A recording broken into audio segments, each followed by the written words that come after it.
থাইল্যান্ডের Phuket, Pattaya, Krabi কিংবা Phi Phi রিজিয়নে বেশ কিছু কোরাল আইল্যান্ড রয়েছে। আমাদের ট্যুর আইটিনারি অনুযায়ী আজকে আমরা একটা কোরাল আইল্যান্ডে ভিজিটে যাব। আমরা পাতায়া সিটি থেকে লোকাল ট্যুর এজেন্সির মাধ্যমে আমরা কোরাল আইল্যান্ডে যাব। বলে রাখা বেটার, এখান থেকে আপনারা ইন্ডিভিজুয়ালি ফেরি কিংবা স্পিড বোর্ডে যেতে পারেন, কিন্তু টাইম, হ্যাং আউট, ফুড, রিল্যাক্সেশনের জন্য আপনাদের লোকাল ট্যুর এজেন্সি নেওয়াটা মোর কনভিনিয়েন্ট হবে। কেননা ওয়ান ডে ট্যুরের জন্য তারা ট্যুর গাইডের মাধ্যমে টোটাল আইল্যান্ডটা এক্সপ্লোর করিয়ে নিয়ে আসবে, যেটা খুবই টাইম এবং কস্ট ইফেক্টিভ হবে। প্রথমেই তারা ট্যুরিস্টদের হাতে এমন থাই ল্যাঙ্গুয়েজে নিজের নাম লিখে দিবে। তারপর 300 সিসির স্পিড বোর্ডে করে আমাদের প্রশান্ত মহাসাগরের এই অংশ দক্ষিণ চীন সাগরের পাড়ি দিয়ে আমাদেরকে নিয়ে যাবে কোরাল আইল্যান্ডে।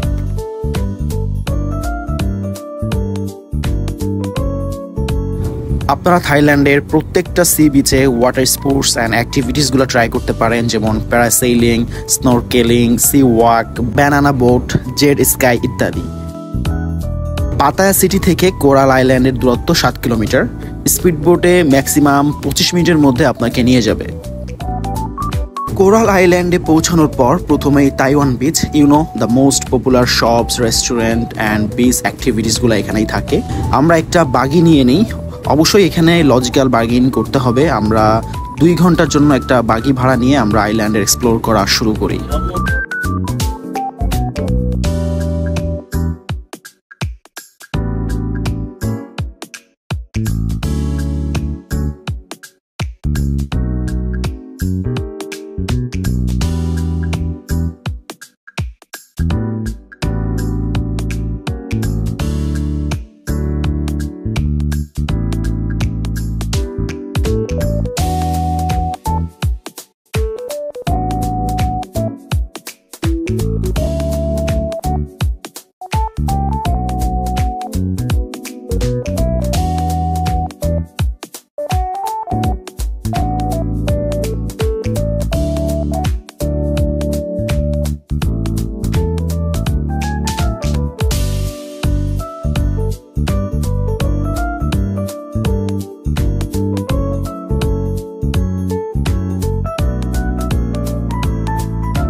একে একে আমরা Samae beach, Tien beach, Nual beach explore করি। স্পেশালি স্যাময় বিচটা much quieter and perfect for photos and swimming. And Tien and Noel Beach is also peaceful spots for sunbath, game with great sea views. এই coral আইল্যান্ডে almost 40+ resort রয়েছে। যারা leisure time পার করতে চান আমি তাদের suggest করব, this island is best for those people's.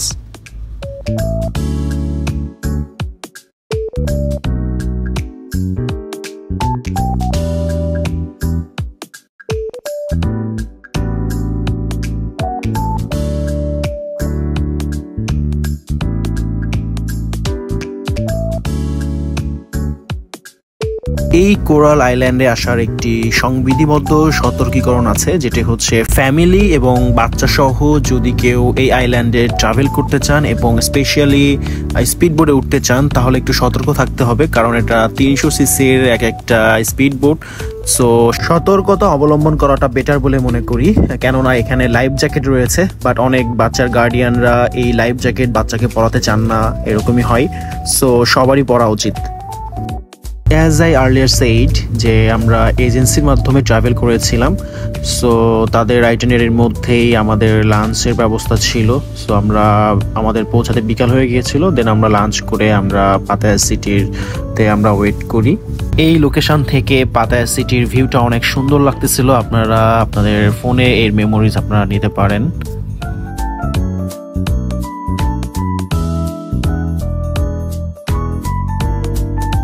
তারপর আমরা চলে আসি সেন্ট্রাল পাতায়াতে, যেখানে হিলটন হোটেলের সামনে বিচ ফুড ফেস্টিভ্যাল হচ্ছিল।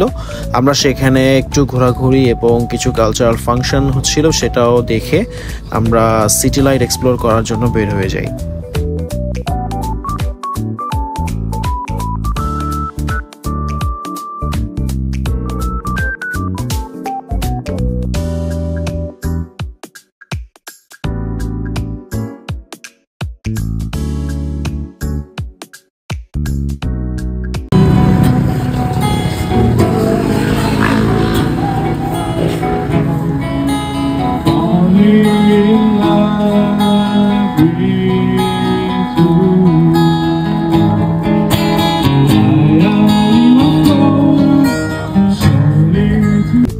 এখানের সি বিচের যে ওয়াকিং স্ট্রিটটা রয়েছে সেটা অনেক সুন্দর, এবং আপনারা এখানে সন্ধ্যার পর থেকে আপনারা গভীর রাত পর্যন্ত এখানে আড্ডা দিতে পারবেন, এবং এই জায়গাটা অনেক সেফ। অ্যান্ড যেহেতু আমাদের হোটেলটা সি বিচের একদমই কাছাকাছি, সো এটা শেষ করে আমরা হোটেলের উদ্দেশ্যে রওনা দিই।